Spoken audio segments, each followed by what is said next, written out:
ಒಂದು ಜೀವ ಉಳಿಸ್ಬೇಕಂದ್ರೆ ಏನಾದರೂ ಇದು ಮಾಡಬೇಕಲ್ಲ. ಇಲ್ಲ, ನಮ್ಮಲ್ಲಿ ಬಂದು ಹೋದಂತೆ ನಾವೇನು ಆಶ್ರಯ ಕೊಡಲಿಲ್ಲ, ಬಟ್ ಆಶ್ರಯ ಕೊಟ್ಟದ್ದು ಇಲ್ಲಿಗೆ. ಆದ್ರೆ ಅವರಿಗೆ ಡೌಟ್ ಇತ್ತು. ಅಂದ್ರೆ ಜನ ಇಲ್ಲೆಲ್ಲ ಅವಳು ಆಶ್ರಯ ಕೊಟ್ಟದ್ದೇ ನಿಜ, ನೀನು ಇದು ಮಾಡಲೇಬೇಕು, ಅವನು ಬಿಟ್ಟು ಕೊಡಲೇಬೇಕು, ನೀನು ಸುಳ್ಳು ಹೇಳ್ತಾ ಇದ್ದೀಯಾ ಅಂತ ಹೇಳ್ಕೊಂಡು ಹೇಳಿದ್ರು. ಇಲ್ಲ ಬಂದಿಲ್ಲ, ಬಂದವರೇ ಹಾಗೆ ಹೊರಟೋದ್ರು ಅಂತ ಹೇಳ್ಕೊಂಡ್ಬಿಟ್ಟು ಹೇಳಿ ಉಳ್ಕೊಂಡ್ಲು. ಆದರೂ ಅವರು ಡೌಟ್ನಿಂದ ಇಲ್ಲ, ನೀವು ಇದು ಮೋಸ ಮಾಡ್ತಾಯಿದ್ರಿ ಅಂತ ಹೇಳ್ಕೊಂಡು ಅಟ್ಯಾಕ್ ಮಾಡಿದರು. ಅಟ್ಯಾಕ್ ಮಾಡಿದಾಗ ಸರಿಯಾಗಿ ಪಾಠವನ್ನು ಕಲಿಸಿದರು. 1672 73 ಇದರಲ್ಲಿ ಆದಂಥದ್ದು. ಅಂದ್ರೆ ಅವು ಅಷ್ಟು ಸೈನ್ಯ ಇಲ್ಲಿತ್ತ ಎಲ್ಲೇ ನಮ್ಮ ಕೆಳದಿಯಲ್ಲಿ? ಇಲ್ಲಿ ಹೆಚ್ಚು ಸೈನ್ಯ ಬೇಡ, ಆ್ಯಕ್ಚುಲಿ ಇಲ್ಲಿ ಸೈನ್ಯ ಇತ್ತು. 1,56,000 ಜನ ಸೈನಿಕರು ಇಲ್ಲೇ, ತುಂಬ ದೊಡ್ಡ ಸೈನಿಕರು. ಆದರೂ ಕೂಡ ಈ ಸೈನಿಕರಿಗೆ ಒಂದು ಟ್ರೈನಿಂಗ್ ಯಾವುದು ಕೊಟ್ಟಿದ್ದು ಅಂದರೆ ಗೆರಿಲ್ಲಾ ಯುದ್ಧ ತಂತ್ರವನ್ನು ಕೊಟ್ಟಿದ್ದರು. ಕಾರಣ ಅಂತ ನಾನು ಹೇಳಿದ್ನಲ್ಲ, 1638 ಇಕ್ಕೇರಿ ಹಾಳಾದ ಮೇಲೆ ನಾವು ಯುದ್ಧ ತಂತ್ರವನ್ನು ಬದಲಾಯಿಸಿಕೊಳ್ಳಬೇಕು. ಎದುರ ಯುದ್ಧ ಇದು ಸಾಧ್ಯ ಇಲ್ಲ. ಸೊ ನಾವೇನು ಮಾಡಬೇಕು, ಗೆರಿಲ್ಲಾ ಯುದ್ಧ ತಂತ್ರದಿಂದನೇ ಇದನ್ನು ಮಾಡಬೇಕು ಅಂತೇಳಿ ಇಲ್ಲಿಗೆ ಬಂದದ್ದು. ಯಾಕಂದರೆ ಇದು ಕಾಡು ಪ್ರದೇಶ. ಒಂದು ಗೆರಿಲ್ಲಾ ಯುದ್ಧ ತಂತ್ರಕ್ಕೆ ಹೇಳಿ ಮಾಡಿಸಿದಂಥ ಗುಡ್ಡ, ಬೆಟ್ಟ, ಕಣಿವೆ, ಆಮೇಲೆ ನದಿ ಇವುಗಳೆಲ್ಲ ಇದ್ದು, ಅದರಿಂದ ಅವರು ಇದನ್ನು ಆರಿಸಿಕೊಂಡ್ರು. ಆದ್ದರಿಂದ ಹೆಚ್ಚು ಇವರೇನು ನಷ್ಟ ಆಗಲಿಲ್ಲ.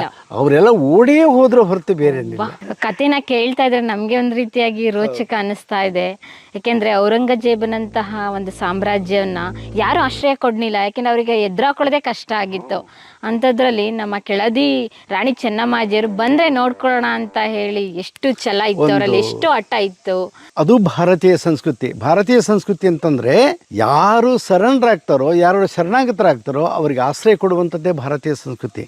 ಆ ಸಂಸ್ಕೃತಿ ಒಂದು ಒಳ್ಳೆಯದು ಮಾಡಿದೆ, ಹಲವಾರು ಕೆಟ್ಟದ್ದೂ ಮಾಡಿದೆ. ಆಶ್ರಯ ಕೊಟ್ಟವರೇ ನಮಗೆ ಚೂರಿ ಹಾಕಿದ್ದು ಇದೆ.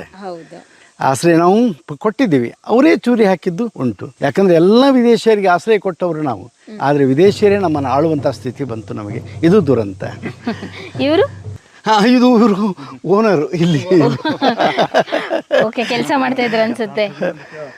ಇವರು ಕೃಷಿಕರು, ಅದ್ಭುತವಾದ ಕೃಷಿಕರು ಇವರು, ಗೊತ್ತಾಯ್ತಾ? ಇವ್ರ ಹೆಸರು ಮಂಜುನಾಥ.